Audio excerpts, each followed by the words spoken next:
The thing about working at the guilt room is that you learn to read violence in a man's posture before he even thinks about committing it. It's not the obvious tells, not the clenched fists, the raised voices, the theatrical displays that amateurs mistake for danger. It's subtler. The way a shoulder tenses when certain names are mentioned. The deliberate stillness that settles over a man who's decided someone has to die. The quality of silence that falls when real power enters a room. I moved through it all like a curator in a gallery of predators. Black cocktail dress, hair pulled back, a smile that revealed nothing. My name is Alexis Horton, and for 3 years this renovated warehouse with its exposed brick and Edison bulbs has been my asylum and my prison. I was 21 when I walked into the guilt room for the first time, desperate for any job that paid in cash and didn't ask questions about gaps in my resume. The owner, a sharp-eyed woman named Diana Diggs, had looked at me for exactly 15 seconds before saying, "You've seen some shit. Good. That means you know when to keep your mouth shut." She was right. I'd learned that lesson young, watching my father navigate the dangerous edges of Boston's underworld. Not as a player, but as someone who knew too many players. An accountant who cooked books for the wrong people. When they found his body in a warehouse in Southie, the official report said robbery. Everyone who mattered knew better. You see something. You look away, Alexis. You survive. That's all that matters. His last words to me. I'd spent 3 years in Cleveland perfecting that philosophy. Welcome back, my amazing family and friends. Before we continue today's story, can I ask for a small favor from your heart? Many of you watch every episode and say you love our stories, but so many forget to subscribe. Subscribing is quick, completely free, and it's the simplest way to say, I appreciate what you're doing. It helps us keep creating more powerful stories for you daily. Your support truly keeps this channel alive. So please, tap that subscribe button and turn on the notification bell right now. It only takes a second, but it means the world to us. And I'd love to know, where are you watching from today? Drop your city or country in the comments below so we can celebrate our global family together. Now, let's return to Alexis. Tonight, I poured Macallan 25 for men whose handshakes sealed both business deals and death sentences. I served French Bordeaux to women who wielded influence like surgeons wield scalpels. Precisely, cleanly, and without remorse. I was invisible by design, and that invisibility was the only thing between me and the fate of people who knew too much. The guilt room existed in that liminal space between Cleveland's legitimate elite and its underworld, where city councilmen shared booths with loan sharks, where real estate moguls negotiated with men who made problems disappear. The decor suggested industrial chic, but the atmosphere was more honest. This was a beautifully appointed confessional for beautiful sins. By midnight, I could predict the night's trajectory with disturbing accuracy. The venture capitalist in the corner booth would close his deal by 1 a.m. The congressman's aide would leave through the back exit with the developer's wife by 1:30. The man with the Eastern European accent would receive a phone call at 2, nod once, and someone across the city would have a very bad morning. I watched it all. Remembered nothing. Survived. Tonight, though, the air tasted different. Sharper. Like the metallic tang before a storm. It started the moment Joseph Siciliano walked through the door. They didn't announce him. They didn't need to. The crowd simply rearranged itself. A businessman suddenly remembered he needed to make a call. A couple drifted toward the far corner. A 3-person conversation dissolved mid-sentence.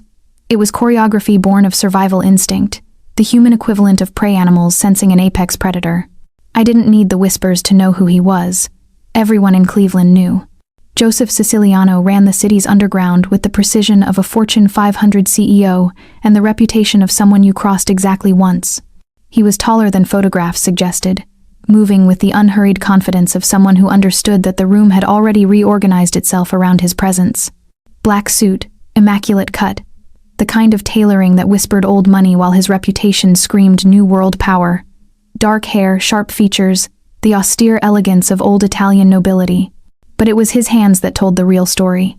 Visible tattoos creeping past his cuffs when he adjusted his cufflinks, ink, and elegance in deliberate contradiction. The markings of a man who'd built his empire from the streets, but now ruled from a mansion on Larchmere Boulevard. Then his eyes found mine. Dark, assessing, utterly without warmth. They were the eyes of someone who calculated risks before most people finished processing danger. For one suspended heartbeat, I felt exposed. Every carefully constructed defense stripped away under that clinical gaze.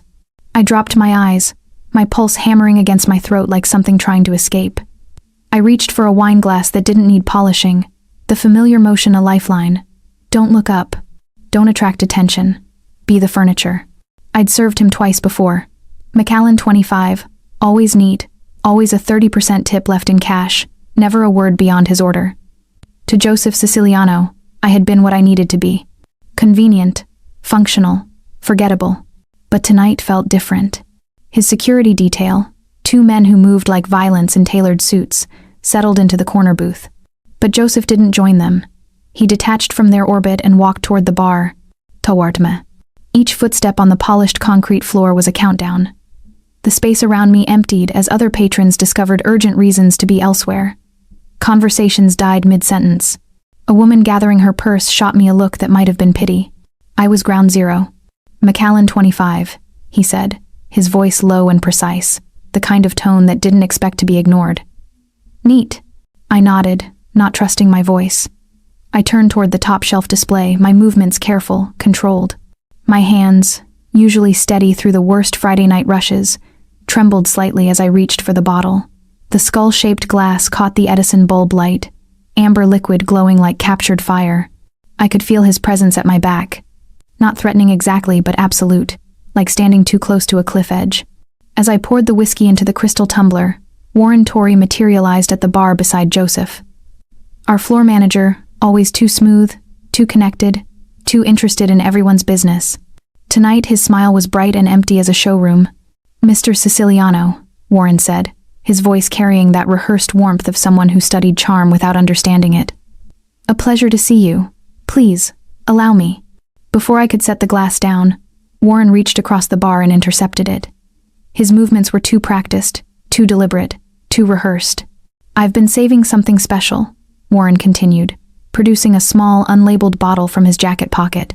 His eyes were fever bright, his energy crackling with the manic edge of someone who'd already committed to a course of action.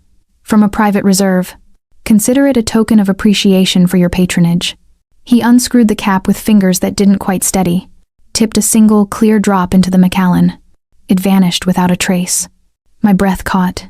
Every instinct I'd honed over 3 years in this room, every lesson learned from watching my father's careful dance with dangerous men, every warning sign that had kept me alive screamed in perfect, terrible unison. This is a hit. Warren's posture was wrong.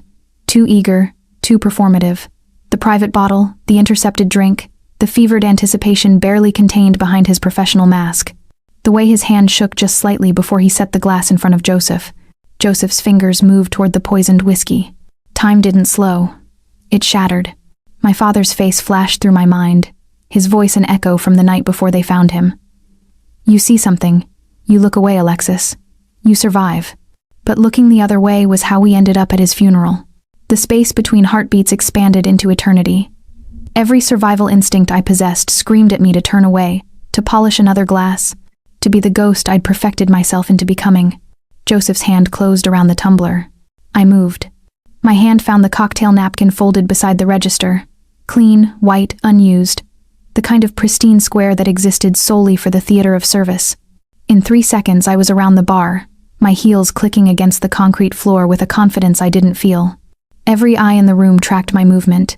In 3 years I'd never left my station during service. Never approached a customer unless summoned. The bartender stayed behind the bar. That was the rule. That was survival. I was breaking every rule I'd built my life on. Joseph's fingers were millimeters from the glass when I arrived at his side. Up close, he was even more imposing. Broader shoulders, sharper edges, the kind of physical presence that made the air feel thinner. I could smell his cologne now. Cedar and bergamot, expensive and understated. Old-world sophistication masking new-world danger. Warren Torrey's eyes widened as I approached, a flash of panic quickly buried under his practiced smile. Too late to stop me now. Too many people watching. I leaned in close to Joseph, close enough that my lips nearly brushed his ear. Close enough that to anyone watching, it would look like intimacy, like flirtation, like a bartender offering something far more personal than a drink recommendation. My heart was hammering so hard I was certain he could hear it. Don't drink it, I whispered, my voice barely audible even to him. Smile and leave now. 5 words. 5 words that shattered 3 years of invisibility. 5 words that signed my death warrant. For one suspended moment, Nothing happened. The bass from the speakers pulsed through the floor. Conversations continued in the distance. A woman laughed somewhere near the back booths. The world continued turning, unaware that mine had just tilted off its axis. Then Joseph moved. His hand shot out with controlled precision, fingers wrapping around my wrist. Not violent, not rough, but absolutely inescapable. His thumb found my pulse point, pressing just hard enough to feel my heartbeat racing against his skin. The gesture looked casual, almost tender. A man touching a woman who'd just whispered something provocative in his ear. It felt like a chain snapping closed. "Stay exactly where you are," he said, his voice low and even. Quiet enough that only I could hear, but carrying the weight of absolute authority. There was no anger in it, no surprise, just cold, calculating assessment. Then his demeanor shifted. A slight smile touched his lips, transforming his face into something almost charming. His voice rose just enough for those nearby to hear, warm and amused. "I appreciate the recommendation. Join me?" It wasn't a question. Warren Torrey's face had gone pale, his practiced smile frozen in place. "Mr. Siciliano, I assure you, the reserve blend is exceptional. Perhaps the lady could bring another glass and join you properly?" Joseph didn't even glance at him. His eyes stayed locked on mine, dark and unreadable. "That won't be necessary, Warren. I find I've lost my taste for Macallan tonight." His grip on my wrist tightened fractionally. "Besides, I'm far more interested in hearing what else this lovely bartender has to recommend." The emphasis on recommend was deliberate. He knew. Of course he knew. A man like Joseph Siciliano didn't survive in Cleveland's underworld by missing subtle warnings. He stood, rising to his full height, still holding my wrist. To anyone watching, we were simply two people who decided to continue their conversation somewhere more private. The gentle but firm grip on my arm looked protective, possessive even, romantic. I knew better. This was capture dressed in courtesy. Before we could leave, Diana Diggs appeared from somewhere in the crowd, her sharp eyes taking in the scene with uncomfortable accuracy. "Everything all right, Alexis?" Joseph answered before I could. "Everything's perfect. I'm just stealing your excellent bartender for a private consultation. Business opportunity." His smile was all polish and zero warmth. "I hope you don't mind." Diana's gaze flicked between us, reading the situation with the instinct of someone who'd spent decades navigating dangerous waters. Whatever she saw in my face made her decision. "Of course, Mr. Siciliano. Take all the time you need." She was letting me go. Whether to save herself or because she genuinely believed I'd be safer with Joseph than refusing him, I couldn't tell. Maybe both. Joseph's security detail materialized from the corner booth like shadows gaining substance. Two men, both built like they understood violence intimately. Joseph spoke to them in rapid Italian, the words flowing too quickly for me to catch more than fragments. But I heard my name, Alexis, and another word that made my blood run cold. Protezione, protection, or prisoner. In his world, they were probably the same thing. We moved toward the private exit at the back of the gilt room, the one reserved for VIP clients who preferred not to be photographed leaving. Joseph's hand had shifted from my wrist to the small of my back, the gesture appearing gentlemanly while keeping me firmly under his control. I glanced back once. Warren Torrey stood frozen at the bar, the poisoned Macallan still sitting untouched where Joseph had left it. His face had gone from pale to gray, sweat beading at his temples despite the room's careful climate control. His eyes met mine for a fraction of a second. He knew I'd just killed him. Because if Joseph Siciliano survived tonight, someone would pay for the attempt on his life, and Warren Torrey had just been identified as the delivery man. The thought should have given me satisfaction. Instead, I felt only a cold, creeping dread. Because the same logic applied to me.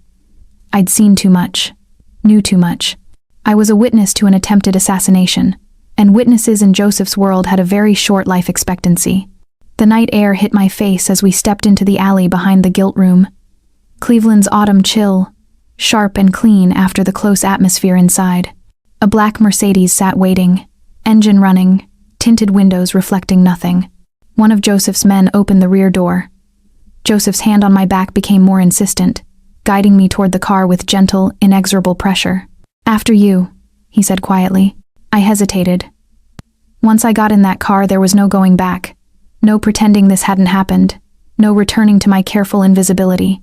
But I'd destroyed that invisibility the moment I leaned close and whispered my warning. There was no safe option anymore, only degrees of danger. I slid into the Mercedes. The leather seats were cool against my skin, the interior smelling of expensive cologne and something else. Power, maybe. Or just the particular scent of danger when it wears an Italian suit. Joseph settled beside me, maintaining that same controlled proximity. Close enough to prevent escape, far enough to maintain the fiction of civility. The door closed with the solid thunk of German engineering and bulletproof glass. As the car pulled away from the guilt room, away from the only life I'd known for 3 years, I caught my reflection in the tinted window.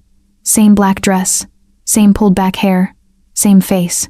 But the woman looking back at me was someone different now. Someone visible.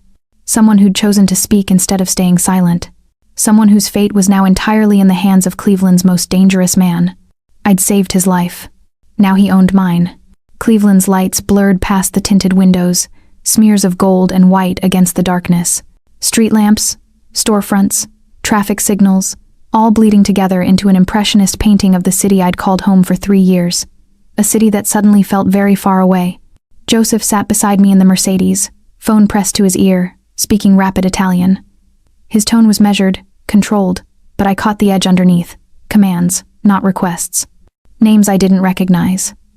Instructions I couldn't fully translate but understood in essence. Someone had tried to kill him tonight. He was making sure they regretted it. The driver navigated east toward the suburbs with practiced efficiency. Beside him sat another man, silent and watchful. I'd seen him at the guilt room, part of Joseph's security detail. Now, in the close confines of the car, I could study him properly. He was compact, economical in his movements, with the kind of stillness that suggested violence held carefully in check. Dark hair cropped military short, a scar bisecting his left eyebrow, hands that rested loose but ready. He glanced back once, his eyes meeting mine in the rearview mirror. No expression, no reassurance, just flat assessment. "Dante," Joseph said, ending his call and gesturing toward the man. "He'll be handling your security arrangements." Security. The word was elastic, stretching to cover surveillance, containment, control. I understood perfectly. Dante nodded once, acknowledging me the way someone might acknowledge a package requiring delivery. "Where are we going?" My voice sounded steadier than I felt. "Somewhere safe." Joseph slipped his phone into his jacket pocket. "You just made yourself a target, Miss Horton. Warren Torrey worked for people who don't appreciate interference. By warning me, you've complicated their plans significantly. They'll want to know what else you've seen, what else you might say." "I didn't see anything else. I just noticed the poison." "They won't believe that." He turned slightly, studying my face in the passing streetlight. "Neither do I, frankly. No one risks their life over a hunch. So we're going to have a very thorough conversation about exactly what you know and why you decided tonight was the night to become heroic." It wasn't heroism. It was instinct, muscle memory from a childhood spent watching my father navigate men exactly like Joseph. But explaining that would mean revealing too much, opening doors I'd spent years keeping locked. The Mercedes turned onto Larchmere Boulevard, the neighborhood transforming from commercial to residential. Trees lined the street, their autumn leaves gilded by antique street lamps. The houses here weren't just homes, they were statements. Old money, old families, old secrets behind manicured hedges and wrought iron gates. We pulled into a circular driveway. The house rose before us, 3 stories of Tudor Revival architecture. Dark wood, leaded glass windows, the kind of structure that had witnessed decades of Cleveland history. Elegant, imposing, and utterly isolated despite the neighboring properties. High hedges ensured privacy, the kind of privacy where screams wouldn't carry. "Welcome," Joseph said, though the word held no warmth. Inside, the house matched its exterior promise. Hardwood floors polished to a mirror shine, crown molding that spoke of craftsmen long dead, leather furniture arranged with masculine precision. Original art hung on burgundy walls, nothing I recognized but everything screaming value. A grandfather clock ticked somewhere, counting seconds like a heartbeat. A woman emerged from a doorway to the left. Late 50s, gray hair pulled into a severe bun, wearing black slacks and a crisp white blouse. She looked at Joseph with the familiarity of long service, then at me with practiced neutrality. "Mrs. Kovach, please prepare the guest suite. Miss Horton will be staying with us indefinitely." Indefinitely. The word echoed in the high-ceilinged foyer. "Of course, Mr. Siciliano." Mrs. Kovach's accent was faint but present, Eastern European vowels softening the consonants. She gestured toward the staircase. "This way, please." I followed her up the curved stairs, feeling Joseph's gaze on my back. Dante had disappeared somewhere, melting into the house's shadows like he belonged to them. The guest suite was on the second floor, facing the rear gardens. Mrs. Kovac opened the door to reveal a space that would have been beautiful under different circumstances. Four-poster bed with cream linens, antique dresser, sitting area with velvet chairs positioned before a fireplace. French doors opened onto a small balcony overlooking grounds lit by subtle landscape lighting. "The bathroom is through there," Mrs. Kovac indicated. "Fresh towels, toiletries, everything you need. I'll bring up some clothing in your size shortly." How did she already know my size? The question died unasked as she left, pulling the door closed behind her. I heard the lock engage. Not the dead bolt I might have thrown myself. Something else. Something external. I crossed to the door and tried the handle. It turned freely inward but wouldn't open. Locked from the outside, exactly as I'd feared. The balcony offered no better escape. I tested the French doors. Locked. And even if they weren't, I was 2 stories up with nothing but manicured gardens below.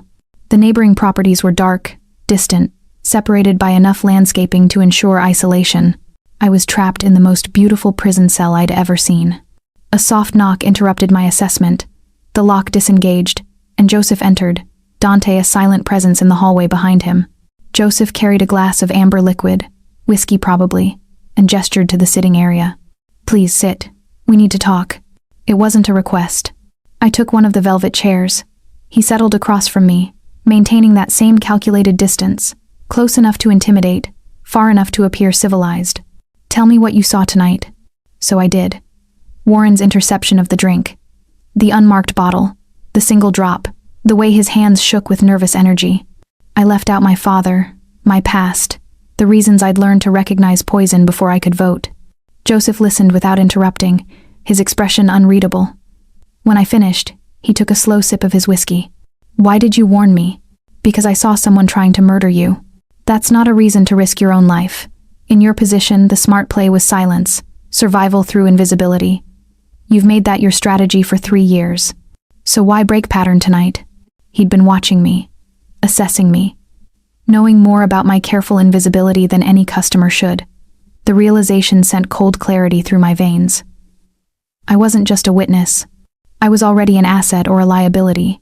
He was simply deciding which. "I didn't think," I said quietly. "I just moved. Instinct." He nodded slowly. "Interesting. Most people's instincts lean towards self-preservation. Yours apparently lean towards suicidal heroism. I'm not a hero. No, you're a bartender who saved a stranger's life and destroyed her own carefully constructed safety in the process. That makes you either incredibly brave or incredibly foolish. I haven't decided which yet." He stood, draining the last of his whiskey. "You'll stay here until I determine who sent Warren and neutralize the threat. Consider yourself a guest, a protected guest. The doors lock for your safety, not your imprisonment." Translation heard clearly. "Prisoner." "My phone." I started. "Confiscated. You'll get it back when this is resolved. Can't have you contacting anyone who might be compromised. For now, Mrs. Kovac will provide anything you need. Dante will be stationed outside. If you require anything, knock twice. Otherwise, I suggest you rest. Tomorrow we'll continue our conversation." He left, the lock engaging behind him with quiet finality. I stood at the French doors, looking out at gardens too perfect to be real. Somewhere in the house, a clock chimed midnight. Hours ago, I'd been invisible, safe, surviving. 3 hours ago, I was nobody. Now I'm the most visible person in Cleveland's underworld, and that means I'm already dead. 3 days into captivity, I'd mapped every inch of my gilded prison. The guest suite had 17 floorboards that creaked. The bathroom window was too small for escape even if I could break the reinforced glass. Mrs. Kovac brought meals at 8, 1, and 7, always with Dante standing silent in the doorway. The lock disengaged exactly twice daily for 30 minutes of supervised garden access, weather permitting. I'd tested every boundary I could find. All of them held. This morning, I was picking at breakfast when Mrs. Kovac arrived earlier than usual, carrying folded clothes and wearing an expression I hadn't seen before. Something almost like sympathy. "Mr. Siciliano requests your presence in his study. Immediately." The television in the sitting area was on, tuned to a local news station. I'd been half listening to the morning traffic report when the anchor's tone shifted. "Breaking news this morning. Cleveland police have recovered a body from the Cuyahoga River near the flats." The victim has been identified as Warren Torrey, 34, a floor manager at the Gilt Room in the Warehouse District. Sources close to the investigation say the circumstances suggest organized crime involvement. The screen showed grainy footage of emergency vehicles, police tape, the dark water of the river, then Warren's employee photo from the Gilt Room's website, his practiced smile frozen forever. My coffee cup slipped from nerveless fingers, shattering against the hardwood floor. Mrs. Kovac was already moving, producing a towel from somewhere, cleaning the mess with efficiency that spoke of long practice with crisis management. "Come," she said quietly. "Mr. Siciliano is waiting." Dante escorted me downstairs, his presence less threatening than usual. Or maybe I was just too numb to care. Warren was dead. The man who'd tried to poison Joseph was now floating in the Cuyahoga River, his death packaged as mob justice for the morning news cycle. Joseph's study was on the first floor, tucked behind the library. Dark wood paneling, floor-to-ceiling bookshelves, a massive desk that looked like it belonged to a railroad baron. Joseph stood at the window overlooking his grounds, phone pressed to his ear, speaking Italian too rapidly for me to catch. He ended the call as I entered, gesturing to a leather chair positioned strategically away from the door. Dante remained outside, pulling the door closed. "You saw the news." Not a question. "Warren's dead. Very dead." Joseph moved to his desk, opening a manila folder. "Pulled from the river at dawn. The police are calling it a mob execution. Clean, professional, sending a message." Except it wasn't. He slid a document across the desk. Medical terminology, toxicology reports, official-looking headers from a private laboratory I'd never heard of. "That's a private autopsy," I said. "My people work quickly. Warren Torrey was dead before he entered the water. Poisoned. The same substance he put in my drink 3 nights ago. Whoever hired him decided to tie up loose ends using poetic justice." The room felt suddenly cold despite the fire crackling in the fireplace. "They're cleaning up." "Efficiently." Joseph returned to the window, hands clasped behind his back. Warren was a delivery mechanism, nothing more. Expendable. Which means whoever orchestrated this planned for contingencies. They knew there was a chance the attempt would fail, so they built in deniability. Kill Warren. Make it look like retaliation, and the trail stops there. "But it doesn't," I said slowly. "Because I saw him. I'm a witness. You're a complication." He turned, studying me with that same calculating assessment I'd seen at the Gilt Room. "You were supposed to die in the cleanup. Tragic victim of gang violence. Wrong place, wrong time.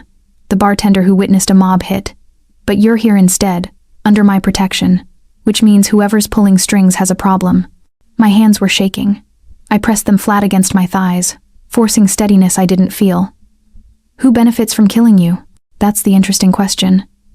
Joseph moved to a cabinet, poured 2 glasses of whiskey despite the early hour, and handed me one. "I've spent considerable effort building legitimate business interests. Real estate developments, restaurant chains, construction contracts, legal revenue streams that provide cover and profit. But those holdings have value beyond cash flow. Control them, and you control significant portions of Cleveland's development. Someone wants your businesses. Someone wants me removed so they can seize my businesses. There's a difference."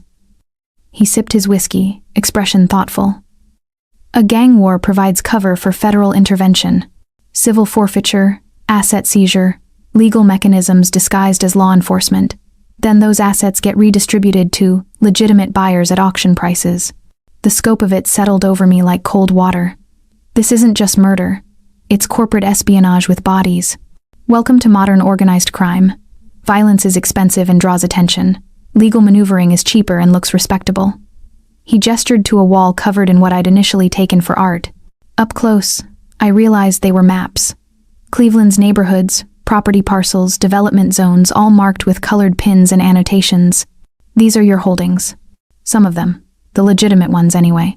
His finger traced a cluster of pins in the flats. Waterfront redevelopment. 3 restaurants, 2 residential towers, a boutique hotel.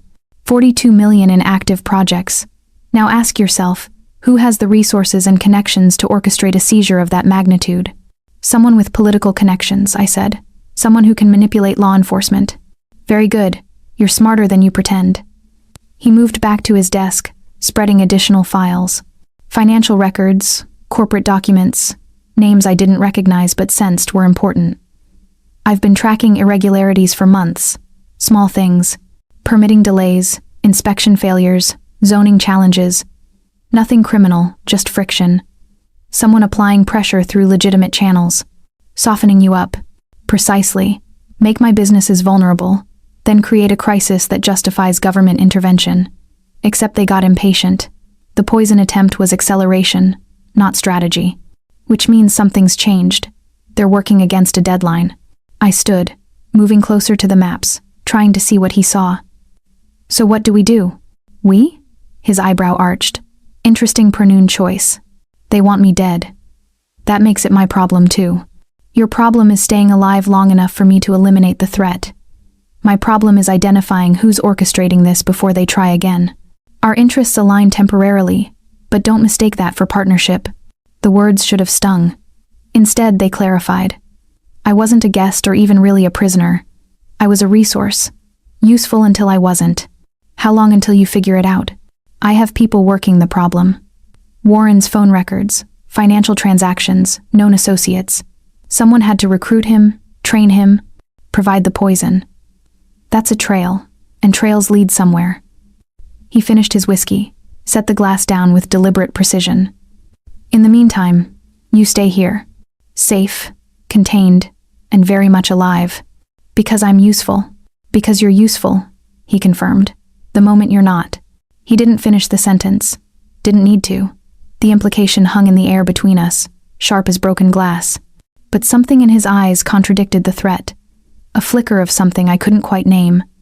Calculation, yes. Assessment, certainly.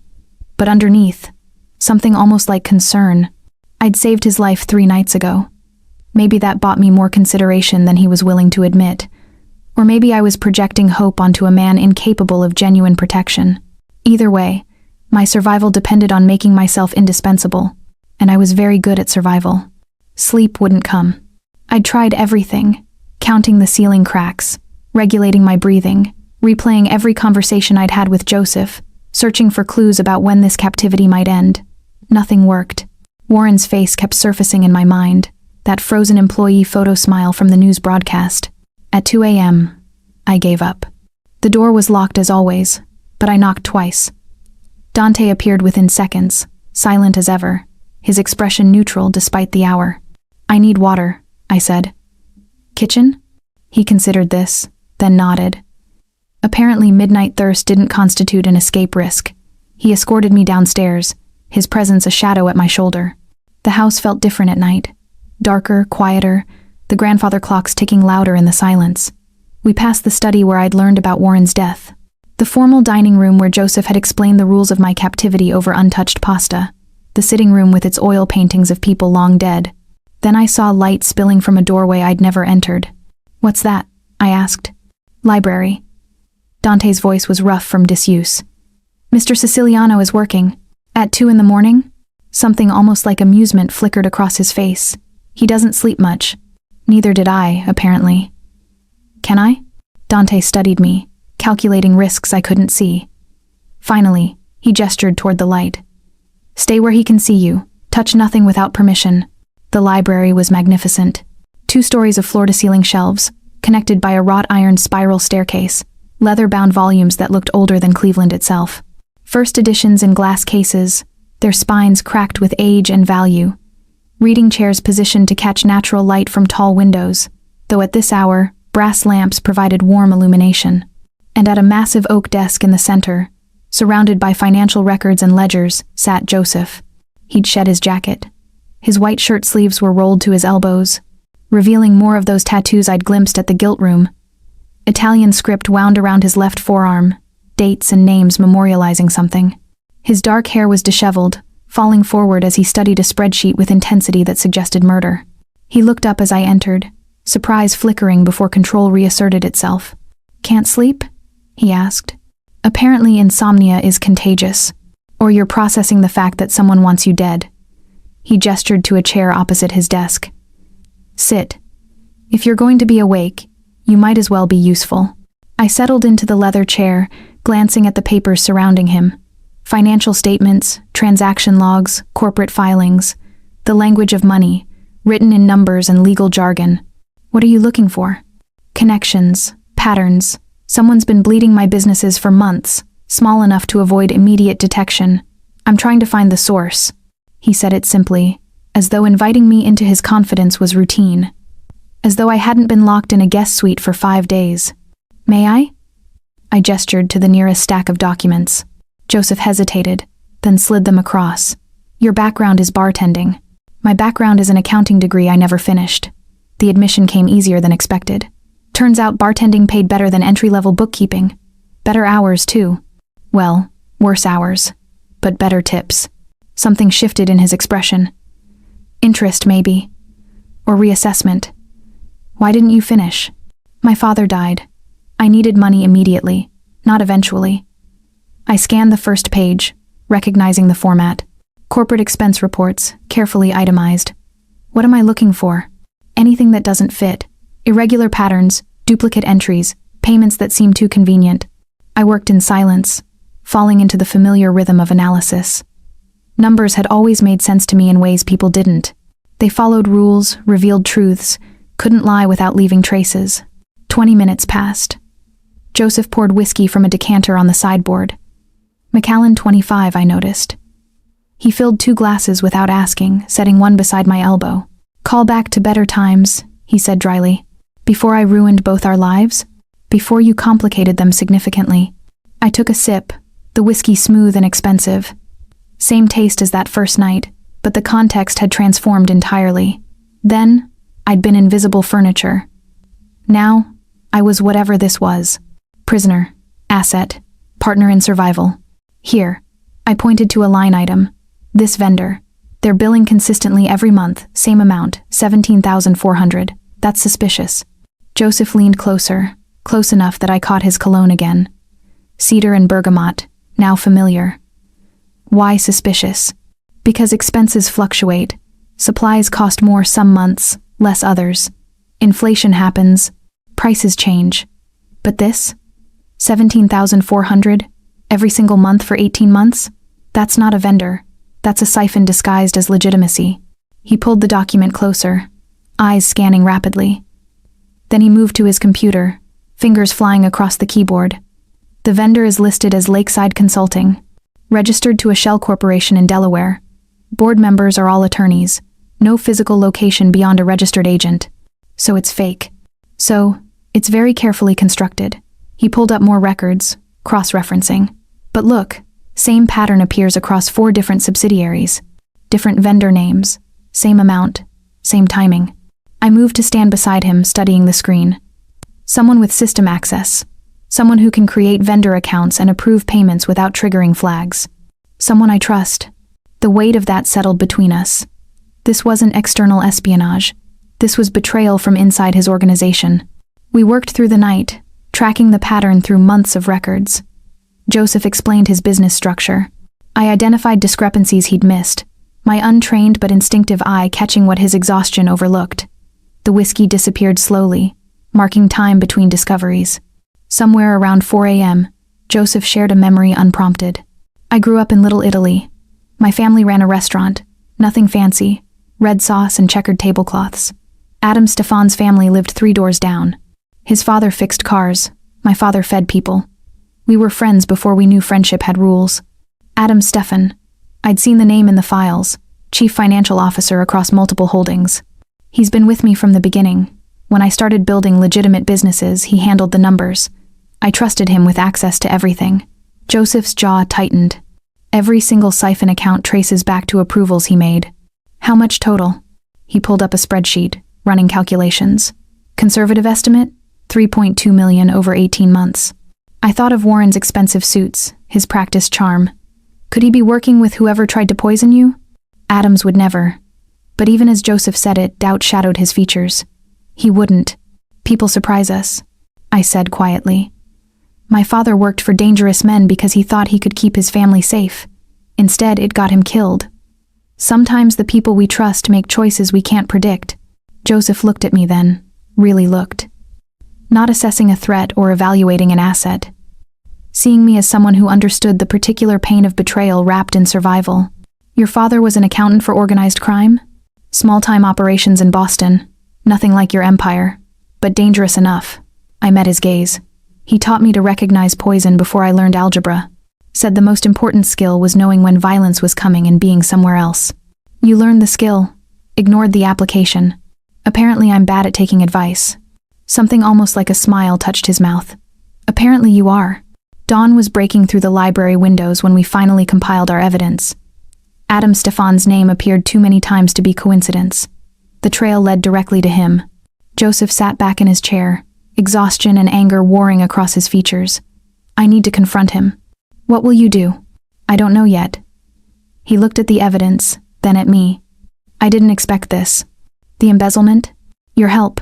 He stood, moving to the window as gray light transformed his gardens from shadow to shape. You're not what I thought you were. A traumatized bartender? A survivor playing a longer game than I gave you credit for. He turned, backlit by dawn. You're not just useful anymore, Alexis. You've become something more dangerous. What's that? Someone I trust. The words hung in the morning air, honest and terrifying. Because trust in his world came with consequences neither of us could afford. But as I watched him there, silhouetted against the rising sun, I realized something equally dangerous. I was starting to trust him too. The summons came at noon. I was in the guest suite, staring at breakfast I couldn't eat, when Mrs. Kovac arrived with instructions delivered in her efficient, unreadable way. Mr. Siciliano requires privacy this afternoon. You're to remain in your room until notified otherwise. What's happening? Her expression flickered, something almost like warning. Someone's coming. Someone important. Best you stay out of sight. The door locked behind her with its now familiar click. I pressed my ear to the wood, listening to the house settle into watchful silence. Dante's footsteps passed my door twice, heavier than usual. Purposeful. Mrs. Kovac's voice drifted up from downstairs, speaking rapid instructions to staff I rarely saw. Joseph was preparing for something significant. 30 minutes later, a car pulled into the circular drive. I moved to the window, catching a glimpse of a silver Audi, expensive but not ostentatious. A man emerged, late 40s, graying at the temples, wearing a charcoal suit that spoke of boardrooms rather than back rooms. He moved like someone comfortable here. Familiar. Family, almost. Adam Stefan. My heart kicked against my ribs. Joseph was confronting him. Today. Now. The front door opened and closed. Voices in the foyer, too distant for clarity, then silence as they moved deeper into the house. Toward the study, probably, where Joseph conducted business that required closed doors and soundproofing. I should have stayed in my room, should have respected the boundary Joseph had drawn. Instead, I picked the lock. It wasn't complicated. A hairpin from Mrs. Kovac's clothing delivery, patience learned from a childhood spent in places I shouldn't have been. The mechanism surrendered after 2 minutes of careful pressure. I eased the door open, listening. No Dante in the hallway. He'd be stationed outside the study, ensuring Joseph's privacy during the confrontation. I moved on stockinged feet, avoiding the floorboards I knew would creak. Down the stairs, staying close to the wall where shadows pooled deepest. The grandfather clock ticked its judgment as I passed. Voices reached me as I approached the study. Not shouting, worse. The calm, measured tones of men discussing betrayal like a financial report. I positioned myself in the library doorway, angled so I could see through the study's open door without being immediately visible. Dante stood sentinel in the hallway, back to me, focused entirely on what was happening inside. Joseph sat behind his desk. The morning's evidence spread before him. Adam stood across from him, hands loose at his sides, not defensive. Resigned. 3.2 million, Joseph said, his voice empty of inflection. 18 months of systematic theft. Shell corporations, fake vendors, accounting tricks sophisticated enough that I almost missed them. Adams didn't flinch. I know. You're not denying it. What's the point? Adams's shoulders sagged, exhaustion settling over him like a physical weight. You found it. You always find everything eventually. That's why you're still alive and everyone who's tried to take you down is dead or broken. Joseph leaned back, fingers steepled beneath his chin. Why? The single word hung between them, loaded with decades of history I could only glimpse. Adams closed his eyes. When he opened them, they were bright with unshed tears. My daughter, Sophia. She's 15. Leukemia, acute myeloid. The aggressive kind. I watched Joseph's expression shift, calculation giving way to something more human. There's an experimental treatment, Adams continued. Clinical trial in Switzerland. Gene therapy, cutting edge, not approved in the States yet. Her doctors say it's her best chance. Maybe her only chance. His voice cracked. $3 million I didn't have. The silence that followed was crushing. You could have asked me, Joseph said quietly. Adams laughed, sharp and bitter. Could I? Ask my boss, my friend, the man I've built an empire with, for $3 million to save my daughter? What kind of debt would that create? What kind of obligation? The kind between brothers. We stopped being brothers the day you became my employer. Adams moved to the window, staring at the same gardens I'd watched from my cage. You're generous, Joseph. Fair, even. But everything in this world has a price. I didn't want to owe you my daughter's life. So you sold me out instead. I provided information. Financial records, business strategies, development plans. Nothing operational, nothing that would get anyone killed. Just data. Adams turned, meeting Joseph's gaze. They said it was corporate intelligence. Competitor analysis. They never mentioned assassination. Who's they? A man who calls himself the Sculptor. I never met him face to face. Always proxies, encrypted communications, cryptocurrency transfers. He wanted information about your legitimate holdings. Said investors were interested in Cleveland development opportunities. Adams's hands clenched.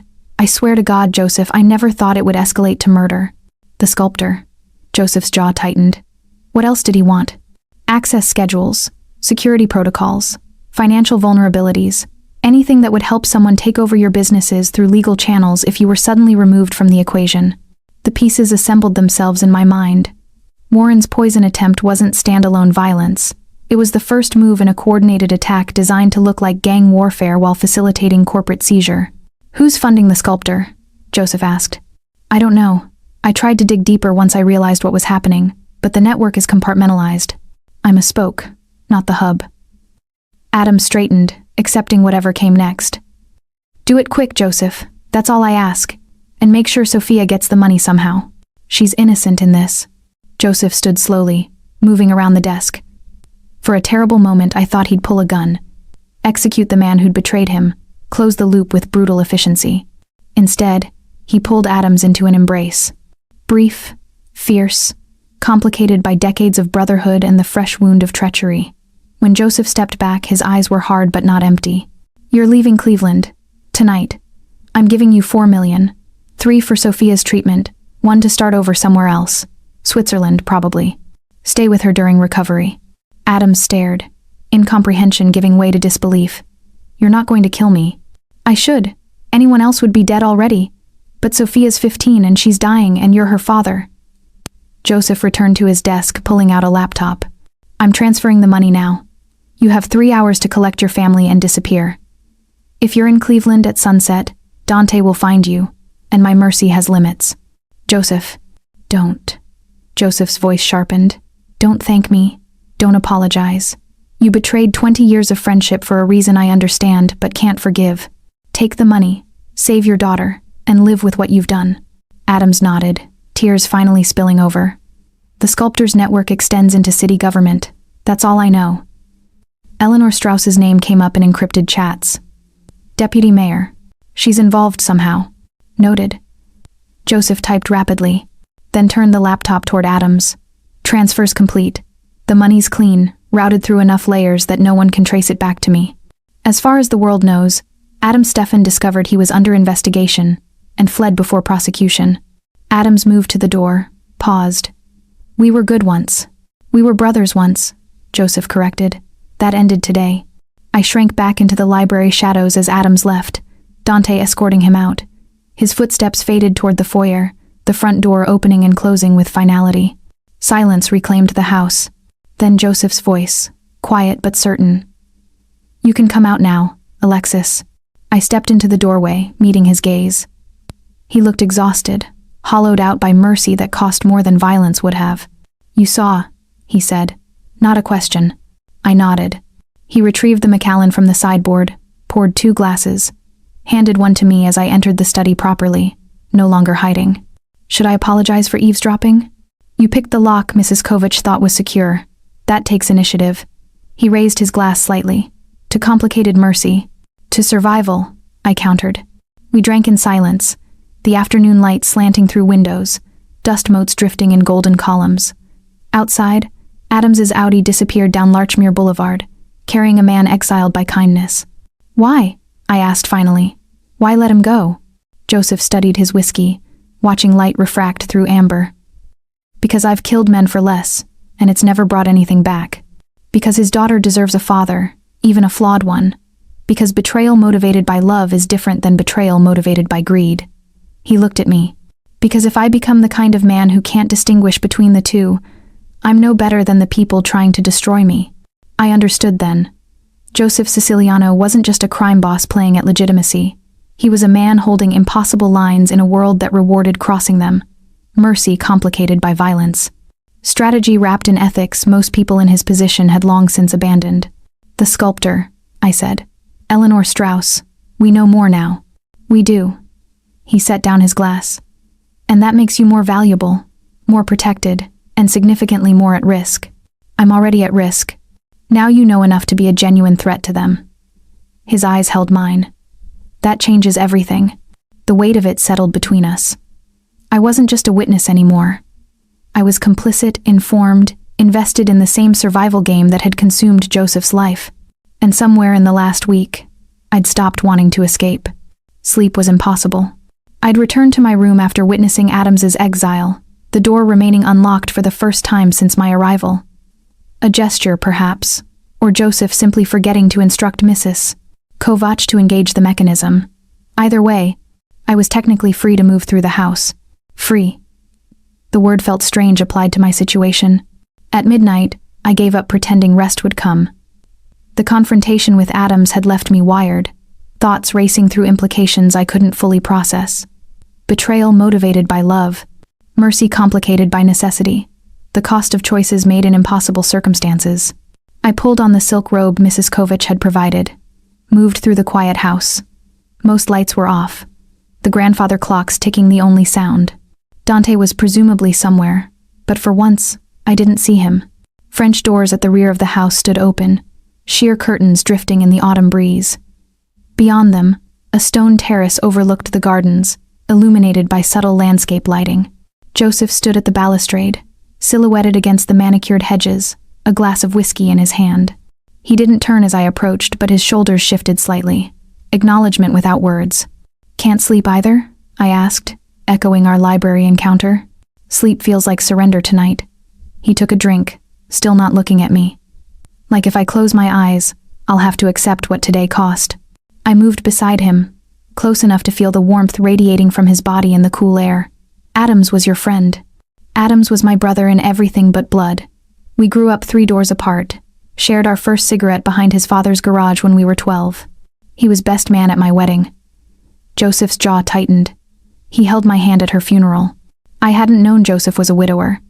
The information settled into place, explaining some of the carefully controlled isolation I'd sensed in him. How long ago? 5 years. Cancer, aggressive and efficient. 6 months from diagnosis to grave. He finished his whiskey, set the glass on the stone railing.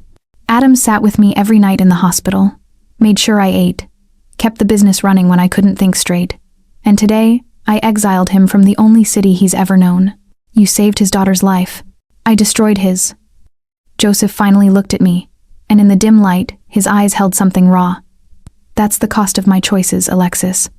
Everyone around me pays eventually. Adams, his family, my wife, even you. You warned me about poison, and ended up a prisoner in a gilded cage.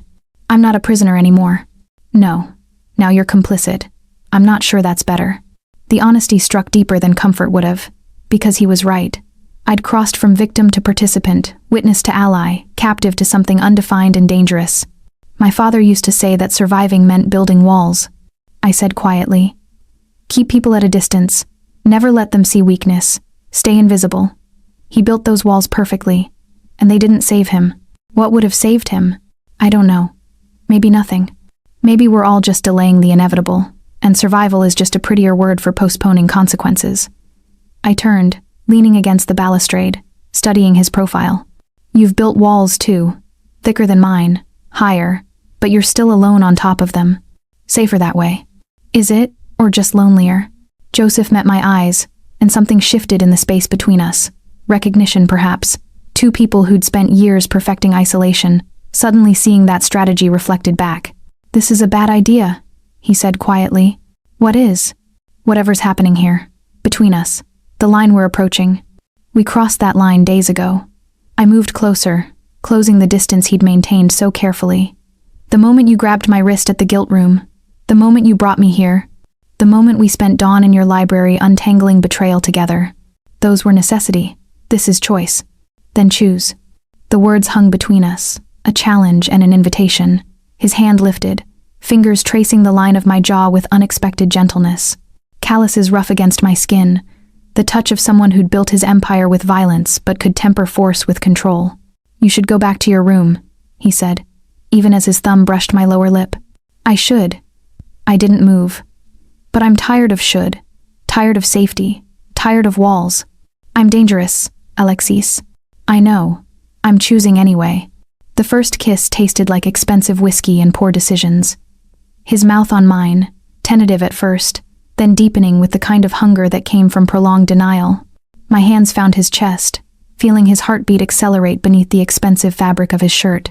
This should terrify me. This man held my life in his hands, could destroy me with a word, represented everything I'd spent 3 years avoiding. Instead, I felt alive for the first time since Boston. His hands tangled in my hair, the kiss intensifying, swallowing the last remnants of hesitation. When we finally broke apart, both breathing hard, his forehead rested against mine. Last chance to walk away, he said. I don't want to walk away. Then don't. We moved inside, through shadowed hallways to his bedroom. A space I'd never seen, masculine and minimalist. Dark wood, clean lines, a massive bed with crisp white sheets. Egyptian cotton, I'd discover later. But in that moment, details blurred beneath urgency. His hands mapped territory with the same precision he applied to strategy, learning my body like classified information, committing details to memory. I surrendered to something that should have felt like submission but tasted like choice. Clothing disappeared, barriers dissolved. The power dynamic that had defined us shifted into something more complex. Not captor and captive, not employer and employee. Something undefined, dangerous, intimate in ways that transcended physical connection. His touch was surprisingly tender, controlled strength tempered by unexpected gentleness, as though I was something precious rather than a complication he was managing. I traced the tattoos on his arms, Italian script and dates memorializing losses I didn't fully understand. His wife's death date, probably. Names of people who'd mattered. A history written in ink and scar tissue. You don't have to be gentle, I whispered against his shoulder. I know, but I want to be, with you. His lips found mine again. Just this once. I want something that isn't strategic. Something that's just human. So we gave each other that. Humanity stripped of calculation. Vulnerability without armor. The dangerous intimacy of two people who'd survived by never letting anyone close, suddenly choosing closeness despite the cost. Afterward, tangled in sheets that smelled like cedar and bergamot, his arm heavy across my waist, I stared at the ceiling and processed what we'd done. I was no longer his prisoner. I was complicit. Partner in survival, witness to mercy, now lover to the man who could destroy me with a phone call. And God help me, I chose this. Morning light filtered through the curtains, turning the bedroom gold. Joseph slept beside me, looking younger with his defenses lowered. Peaceful, almost. The dangerous edges softened by vulnerability I suspected few people ever witnessed. My phone sat on the nightstand, returned to me at some point while I'd been focused elsewhere. A gesture of trust, perhaps. Or acknowledgement that I had nowhere to run, no one to call who could offer better protection than what Joseph provided. It buzzed suddenly, breaking the quiet. A news alert lighting up the screen. I reached for it carefully, not wanting to wake Joseph. Read the headline once, then again, my heart sinking. Everything was about to get significantly more complicated.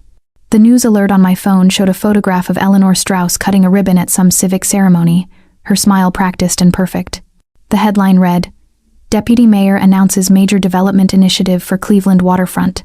Joseph woke as I sat up, immediately alert despite the early hour. What is it? I handed him the phone. He read quickly, his expression hardening. She's moving faster than expected. That waterfront development includes properties I own. Properties she can't access unless I'm removed from the equation. How long until they try again? Not long. He was already out of bed, pulling on clothes with efficient precision. Get dressed, we have work to do. An hour later, I sat in Joseph's study, coffee steaming in my hands, watching his inner circle assemble. Dante arrived first, nodding acknowledgement to me without surprise at my presence. 2 other men followed, introduced simply as Marco and Luca. Associates, not employees. The distinction mattered in Joseph's world. Joseph spread files across his desk. Surveillance photos, financial records, encrypted communications Adams had provided before his exile. The morning light made everything sharp-edged and clinical. Adams gave us a name before he left, Joseph began. The sculptor, a facilitator, not muscle. He's been orchestrating something more sophisticated than simple assassination. Marco leaned forward, studying the documents. What's the play? Hostile takeover disguised as law enforcement. Joseph pulled up a digital presentation on the wall-mounted screen. Step 1. Create a gang war. Bodies in the streets. Violence that justifies federal intervention. Step 2. Civil forfeiture. My assets get seized as criminal proceeds. Step 3. Those assets get auctioned to legitimate buyers at pennies on the dollar. Except the buyers aren't legitimate, I said quietly. Joseph glanced at me, something like approval in his eyes. Except the buyers are shell corporations controlled by whoever's funding the sculptor. They steal an empire legally, with the government doing the heavy lifting. Luca whistled low. That's elegant. Brutal, but elegant. It's also well underway. Joseph clicked to the next slide. Financial transactions, property liens, legal filings. They've been positioning for months. The poison attempt was supposed to trigger retaliation, start the violence that justifies intervention. But you survived, Dante said. So they're pivoting. Eleanor Strauss. Joseph's finger stabbed the screen, highlighting the deputy mayor's photograph. Progressive political career, anti-corruption platform, champion of community development. Except she's been quietly consolidating criminal assets through legal mechanisms for years. Marco frowned. How did we miss this? Because she's smart, uses legitimate channels, operates through layers of attorneys and shell corporations. Adams discovered the connection when he tried to trace the sculptor's funding. Her name appeared in encrypted communications, referenced as the architect. I studied Eleanor's photograph. Mid-50s, silver hair styled professionally, the kind of face that inspired trust. She looked like somebody's competent aunt, not a criminal mastermind orchestrating corporate theft. What's her endgame? I asked. Control. Joseph pulled up a map of Cleveland, properties highlighted in red. She's been systematically acquiring distressed assets, criminal holdings, anything that gives her leverage over development. My businesses are the last major obstacle. Remove me, seize my properties, and she controls the majority of Cleveland's waterfront redevelopment. Billions in contracts, Luca said. And political capital that propels her to mayor, maybe governor. Joseph's jaw tightened. She's building an empire on stolen ground. Silence settled over the study as the scope became clear. This wasn't crime, it was colonization. Legal pillaging wrapped in progressive politics. So what do? Marco asked. We can't just walk into her office and shoot her. That plays into their narrative, gives them the gang war they want. We expose her. Joseph turned off the screen. Force her into the light where her methods can't survive scrutiny, but we need evidence that's ironclad. Connections so clear that even bot judges can't ignore them. How? Dante's tone suggested skepticism. Joseph looked at me. Alexis, you said something last night about people broadcasting their lives. Explain. Heat crept up my neck, remembering exactly what context that conversation had occurred in, but I pushed past embarrassment, focusing on the strategy. Social media, event calendars, public appearances. Your world operates in shadows, but Eleanor's world requires visibility. She has to maintain her political image, which means public events, photo opportunities, documented connections. You want us to stalk her Instagram? Marco sounded dubious. I want you to map her network using tools you're not trained to use. I pulled out my phone, navigating to Eleanor's official page. Look, she posts constantly. Charity galas, business luncheons, community meetings, and she tags people, associates, donors, supporters. I scrolled through recent posts, cross-referencing names against the Shell Corporation executives in Joseph's files. 3 matches appeared within 5 minutes. These men. I turned the phone toward Joseph. All connected to the fake vendors bleeding your businesses, and they're all attending this. I tapped a recent post. Private charity gala, Cleveland Museum of Art, this Saturday. Eleanor's hosting. Joseph leaned closer, reading the details. Something shifted in his expression, calculation giving way to opportunity. A gala. He smiled, sharp and cold. Public venue, documented guest list, photographs that will end up in society pages. She's gathering her conspirators in one place and advertising it. Can we get in? Dante asked. Not we. Joseph straightened. Alexis and I. The room went silent. Marco and Luca exchanged glances. Even Dante looked surprised. With respect, Marco said carefully, that's not your usual approach. You don't walk into enemy territory exposed. My usual approach got me poisoned in my own establishment. Joseph moved to the window, hands clasped behind his back. Eleanor thinks I'm cornered, desperate, probably planning retaliation that will justify her next move. She's not expecting me to show up at her gala as a legitimate businessman with a date. It's audacious, Luca admitted. It's stupid, Marco countered. It's strategic. Joseph turned back to face them. Eleanor's operating in public, hiding behind respectability. So we meet her there. I attend as Joseph Siciliano, owner of Siciliano Enterprises, legitimate developer with interests in Cleveland's future. Alexis attends as my art acquisition consultant. We observe, document, gather evidence that places Eleanor and her conspirators together in ways she can't explain away. And if they recognize the threat? Dante asked.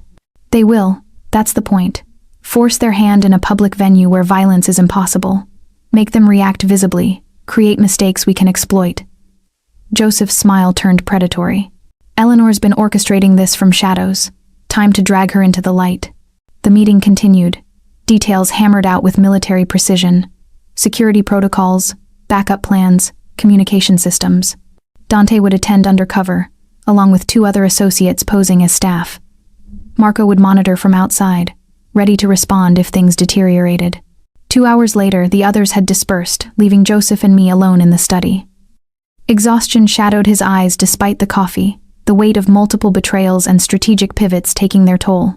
This could go badly, I said quietly. It could. He moved closer, his hand finding mine. You don't have to do this. I can find another way. Keep you out of the line of fire. You said it yourself. I'm complicit now. Partner, not prisoner. I squeezed his fingers. Besides, I'm good at reading rooms, remember? It's how I knew Warren was poisoning your drink. Maybe that skill has value beyond bartending. You're more than a bartender, Alexis. You always have been. Then let me prove it. I met his gaze. They think you're cornered. Time to show them what a corner actually looks like. He corrected, echoing my words from the previous night. What we look like in a corner. He kissed me then, slow and deliberate. Not the desperate hunger of last night, but something steadier. Partnership acknowledged, boundaries crossed, consequences accepted. When we broke apart, his forehead rested against mine. Saturday, he said. We walk into the museum together, and everything changes. Everything already changed, I whispered. A week ago, I was invisible. Now I'm about to attend a charity gala with Cleveland's most dangerous man to expose a political conspiracy. Having regrets? I thought about it honestly. The locked doors, the fear, the way my life had spiraled from careful invisibility into dangerous visibility. The bodies in the river, the betrayals, the impossible intimacy with a man who could destroy me. No, I said finally. No regrets, just readiness. His smile was genuine this time, unguarded. Then let's get you ready to be unforgettable. Saturday morning arrived with crystalline clarity. Autumn sunlight streamed through the guest suite windows, illuminating the dress hanging on the closet door. Midnight blue silk, deceptively simple cut that probably cost more than 3 months of bartending tips. The kind of garment that whispered wealth rather than shouting it. Understated elegance that would let me blend seamlessly among Cleveland's elite. Mrs. Kovach arrived at 8, with a team I'd never seen before. 2 women, professionals who moved with the efficient precision of people accustomed to transforming ordinary into extraordinary. Mr. Siciliano spares no expense, one of them said, appraising me like a sculptor studying marble. We have 4 hours, that's plenty. They worked with assembly line efficiency, hair washed, conditioned, styled into an elegant updo that exposed my neck while suggesting sophistication. Makeup applied with artist's precision, enhancing rather than masking. Subtle contouring, smoky eyes, lips the color of expensive wine. I watched my reflection transform. The careful invisibility I'd cultivated for 3 years dissolved under their skilled hands. By noon, The woman in the mirror looked like she belonged at charity galas, like she'd attended dozens of them, like wealth and power were her birthright rather than something she'd been hiding from. "Perfect," the lead stylist declared. "Now the dress." The silk whispered against my skin, settling into place like it had been designed specifically for my body. Which, given Joseph's resources, it probably had been. The neckline was modest but flattering, the back daringly low, the hemline hitting precisely at the knee. Elegant heels that added 3 inches without compromising stability. I looked dangerous. The stylist departed with Mrs. Kovich's quiet gratitude. I stood alone in the guest suite, studying the stranger in the mirror. 3 weeks ago I'd been serving drinks in a black cocktail dress, perfecting invisibility. Now I was preparing to walk into enemy territory on the arm of Cleveland's most dangerous man. Funny how quickly life pivots. A knock at the door. Joseph entered, and my breath caught. Tuxedo. Classic black, tailored to perfection, crisp white shirt, bow tie that looked hand-tied rather than clip-on. His dark hair styled back, revealing the sharp angles of his face. The tattoos on his hands were the only hint of the violence underlying his polished exterior. He looked like old money, like someone born to power rather than someone who'd built it through calculated ruthlessness. "You're beautiful," he said simply. "You're not so bad yourself." His smile was brief, genuine. Then his expression shifted back to strategy. "Briefing in 10 minutes. The team needs final confirmation." The study had been converted into a command center. Dante stood over a table covered in floor plans, security protocols, communication devices disguised as jewelry. 2 other men I recognized from previous meetings, Marco and Luca, reviewed guest lists and photographs. "Eleanor Strauss arrives at 7, Dante reported. "Security will be tight but legitimate. Museum guards, not private contractors. We've identified 3 Shell Corporation executives confirmed attending. Vincent Marcello, real estate. Catherine Wu, financial services. David Brennan, legal counsel. All connected to the embezzlement scheme." Joseph studied the museum floor plan. "We enter at 7:15. Fashionably late establishes status without drawing excessive attention. Dante, you're inside as catering staff. Marco, you're perimeter. Luca, you're our exit strategy." "Weapons?" Dante asked. "None. This is intelligence gathering, not confrontation. We observe, document, establish Eleanor's connections publicly. Alexis will wear this." Joseph produced a pendant, elegant sapphire on a platinum chain, camera and microphone, records everything within 15 feet. He fastened it around my neck, his fingers warm against my skin. The weight settled between my collarbones, beautiful and functional. "What if they recognize the threat?" I asked. "They will. That's intentional. Force them into reactions we can use. Eleanor can't afford violence at her own gala, too many witnesses. But she'll reveal herself through body language, conversations, associations. We document it all, build our case." Marco cleared his throat. "And if it goes wrong?" "Then Luca extracts Alexis, while Dante and I create a distraction." Joseph's tone brooked no argument. "Her safety is priority 1. She doesn't take risks beyond observation." "I can handle myself," I said. "I know. But you don't have to." His hand found mine briefly, squeezed. "Let me protect what matters." The briefing concluded with military precision. Contingency plans for every scenario, communication protocols, fallback positions. By 6:30, the team dispersed to their positions. Joseph and I stood alone in the study, dressed to kill in the most literal sense. "Nervous?" he asked. "Terrified," I admitted. "But also ready. Is that strange?" "That's survival instinct meeting purpose." He adjusted his cufflinks, the gesture revealing those tattoo-marked hands. 3 weeks ago you saved my life. Tonight, we're walking into danger together. That's partnership. What happens after tonight depends on what we find. Best case, we expose Eleanor's conspiracy, dismantle her network, reclaim my businesses. Worst case, we survive long enough to try again. And us? The question escaped before I could stop it. Joseph moved closer, his hand cupping my face with surprising gentleness. Us is complicated. You're a witness, an asset, a partner, and now something I can't quite define. When this is over, when the danger passes, we'll figure out what we are. What if the danger never passes?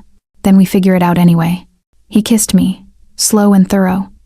A promise wrapped in uncertainty, intimacy complicated by survival. The town car arrived at 6:45.